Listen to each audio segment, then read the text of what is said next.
സമൂഹത്തിൽ അവശത അനുഭവിക്കുന്നവരെ ചേർത്ത് പിടിച്ച് അവസരോചിതമായി സഹായം എത്തിക്കാൻ മുന്നിട്ടിറങ്ങുന്നവർ സഞ്ചരിക്കുന്ന ദേവാലയങ്ങളാണെന്ന് സീറോ മലബാർ സഭയുടെ major archbishop Mar Raphael തട്ടിൽ.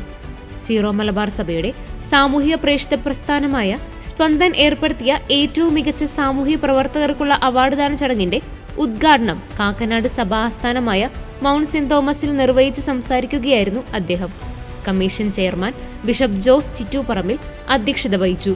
Chicago saint Thomas Syro Malabar രൂപത സ്പോൺസർ ചെയ്യുന്ന 75,000 രൂപ ക്യാഷ് അവാർഡും ഫലകവും അടങ്ങുന്ന സോഷ്യൽ മിനിസ്ട്രി അവാർഡിന് രൂപത വൈദികരുടെ വിഭാഗത്തിൽ പാലാ രൂപതയിലെ ഫാദർ തോമസ് കിഴക്കൽ, സന്യസ്ത വിഭാഗത്തിൽ ചങ്ങനാശ്ശേരി അതിരൂപതയിലെ ഏറ്റുമാനൂർ ആസ്ഥാനമായി പ്രവർത്തിക്കുന്ന അർച്ചന വിമൻസ് സെന്റർ സ്ഥാപക ഡയറക്ടർ മിസ് ത്രേസ്യാമ്മ മാത്യു, അൽമായരുടെ വിഭാഗത്തിൽ പാലക്കാട് രൂപതയിലെ കൊട്ടേക്കാട് പ്രവർത്തിച്ചു വരുന്ന സ്നേഹജ്വാല ട്രസ്റ്റ് പ്രസിഡന്റ് സെബാസ്റ്റ്യൻ NM എന്നിവർ അർഹരായി.